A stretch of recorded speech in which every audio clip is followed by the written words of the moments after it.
si vous n'avez pas entendu parler de la Guyane par le biais d'Emmanuel Macron qui pense que c'est une île, eh bien, je vais vous en parler. Depuis le début de la semaine, la Guyane est en proie à des tensions comme rarement elle a connu. Guyane, sommes de toutes les couleurs, toutes sont mélangées pour une seule identité. Mais dans la même, nous marcherons sur le chemin de l'amitié. C'est que le partage entre amis pour la vie. Amis, Nicolas, mettez-le dans notre chemin.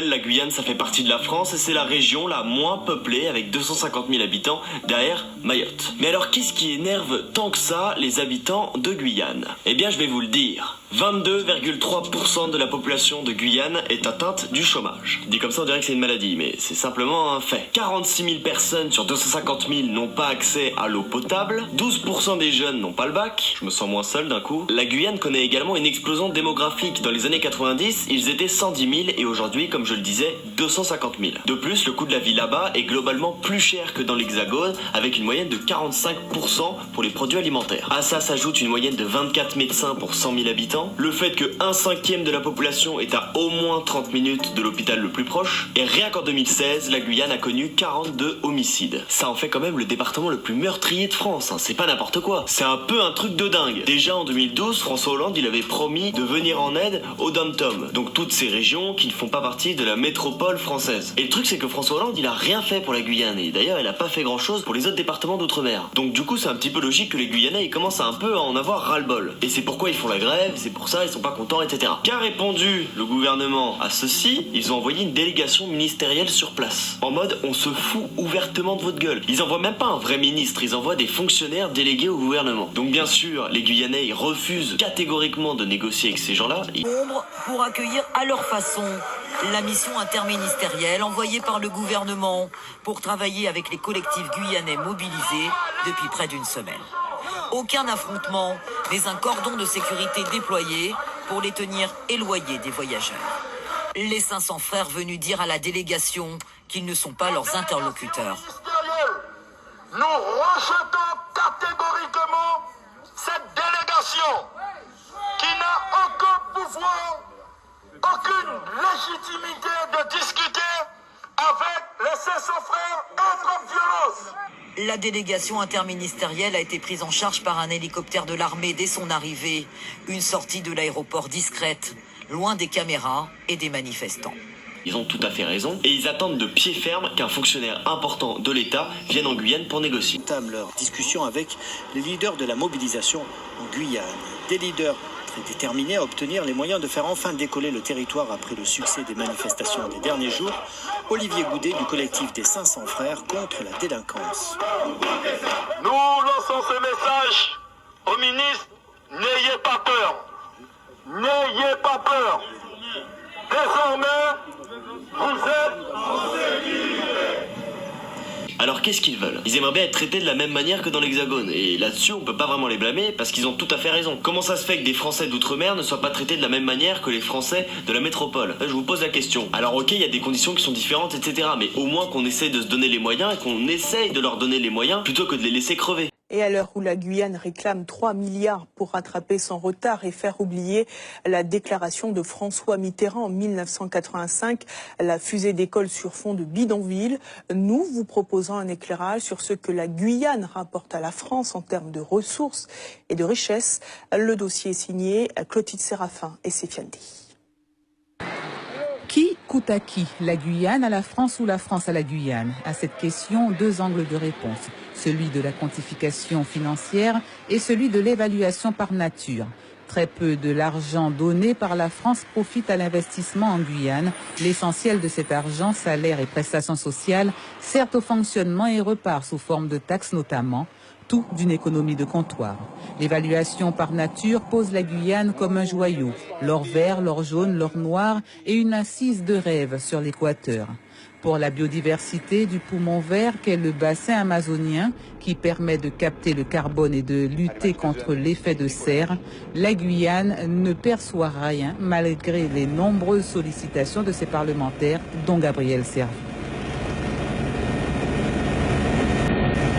Ça fait des années que les Guyanais se battent pour que la taxe carbone puisse rapporter aussi un intérêt financier à la Guyane. On voit bien toutes les fins de non-recevoir que la France nous a opposées. On est en droit de s'interroger sur ce qui fait que ces revendications, à ce jour, n'ont pas été suivies des faits. Pour les ressources minières dont l'or qui colle à l'histoire de la Guyane et qui en fait un Eldorado que le pillage met à mal, aucune retombée non plus. Quid des centaines de kilos d'or saisis de l'orpaillage clandestin, soit des dizaines de millions d'euros. La presse s'en fait l'écho, mais l'État reste sourd.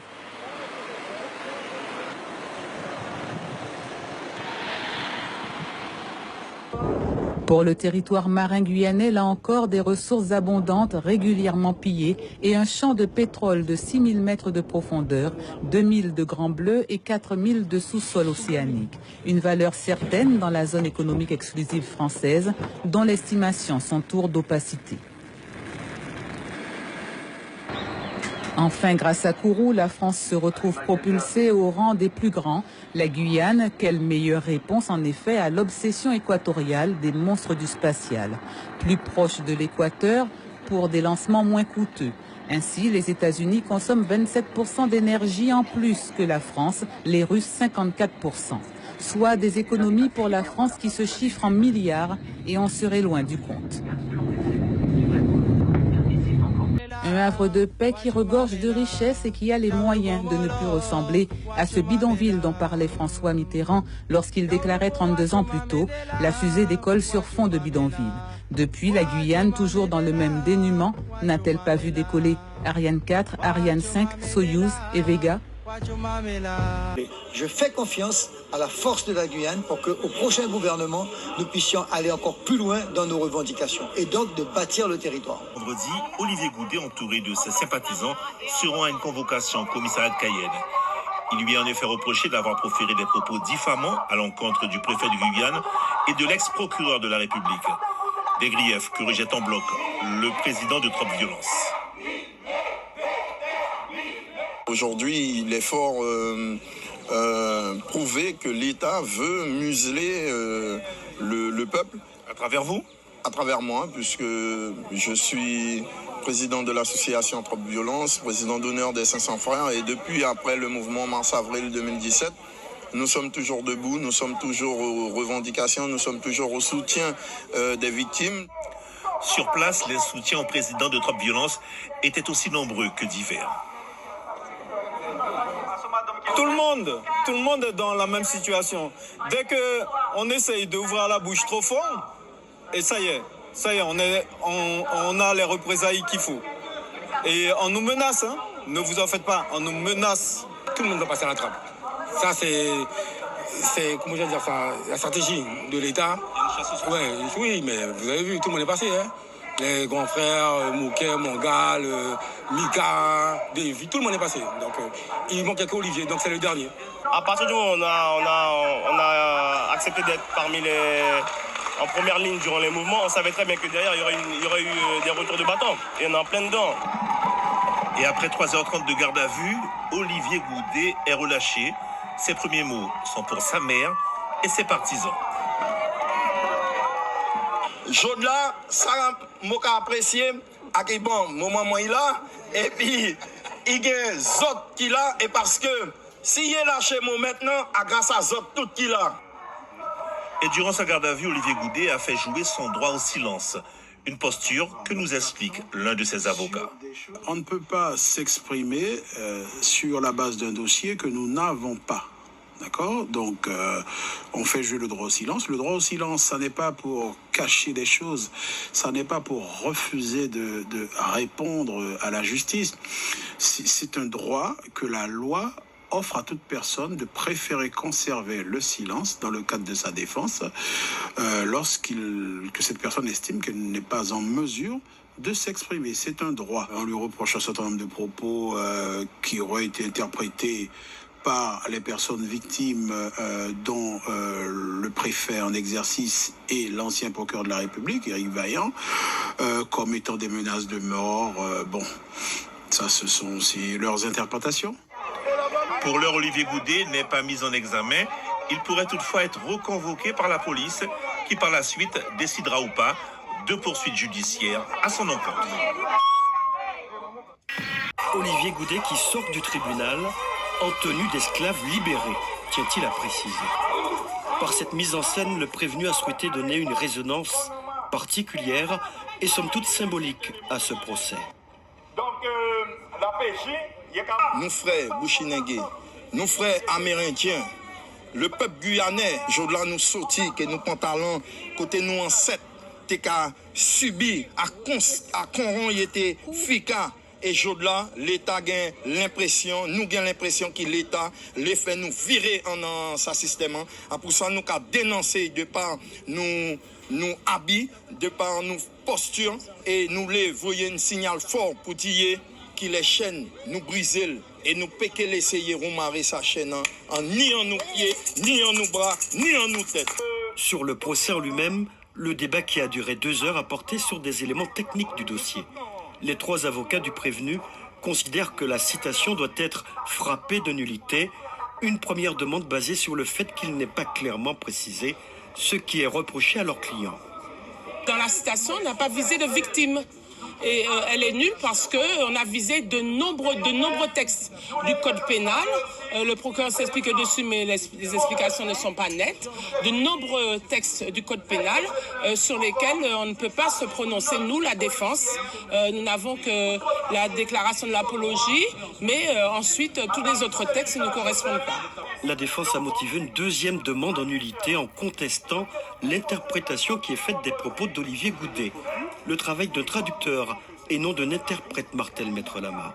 Les propos de M. Goudet ne doivent pas être interprétés. Enfin, les propos de M. Goudet doivent être traduits, pas interprétés. L'interprétation laisse une latitude qui est tout à fait inadmissible. Il faut qu'il soit traduit, pas interprété simplement.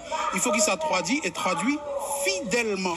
Après 11 heures de garde à vue dans les locaux du commissariat, Olivier Goudet, le président de l'association Trop Violence, en sort libre. Ce mercredi, il avait été arrêté pour violence sur agent de la force publique suite à une manifestation de soutien aux assistantes familiales devant l'hôtel de la CTG. La nouvelle de l'arrestation d'Olivier Goudet s'est répandue comme une traînée de poudre. De nombreux sympathisants se sont retrouvés devant l'hôtel de police, espérant sa libération plus tôt dans la journée. Cette attente allait s'avérer plus longue que prévu. En début de soirée, les choses prennent une autre tournure avec des pneus en feu devant le commissariat. Avec des voitures de police à proximité, il y a risque d'incendie. D'où l'intervention des gendarmes mobiles qui ont dû repousser la foule en utilisant des gaz lacrymogènes. Les sapeurs-pompiers ont dû intervenir également pour circonscrire le feu qui allait prendre une certaine importance devant l'établissement des policiers. Et c'est dans ce climat de tension que l'avocate d'Olivier Goudet quitte le commissariat quelques minutes avant son client. L'association Trop Violence et l'association SCV devaient participer à une réunion avec les assistantes maternelles à la CTG. Et un policier, parmi d'autres, a décidé de venir au contact. Un dispositif, la garde à vue d'Olivier Goudet est justifiée, selon le directeur de la sécurité publique. Il a voulu pénétrer un endroit où il n'était pas invité. Il y avait un cordon de policiers qui assurait le service d'ordre et il a agressé un des fonctionnaires. Août 2019, à l'entrée de la CTG, au fond de la CTG, Mouteka a préparé mon corps pour aller en une réunion qui est président de la CTG pour te défendre les assistantes familiales qui est aussi les enfants placés, les enfants en danger. Zotkawe fourgon policier, zotkawe policier Jean-Yves Anisset qui a sorti du fourgon, qui a marché, et nous avons un policier de dos au téléphone, zotkawe il a l'écart, il pas une pièce danger, pièce risque pour personne, puisque selon met en Sorin, il est au téléphone.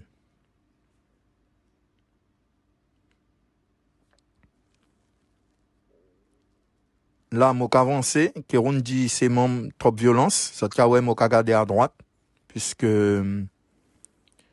pendant nous qu'à marcher pour nous rentrer en direction de la CTG, il y a un policier qui a demandé moi si moi j'ai l'autorisation d'y rentrer. Ça t'a ouais, moi regardé à droite, moi a dit oui, moi j'ai l'autorisation, demander c'est vigile qu'il a. Donc ça t'a ouais, tout derrière mon dos à droite. Donc moi toujours regardé à droite.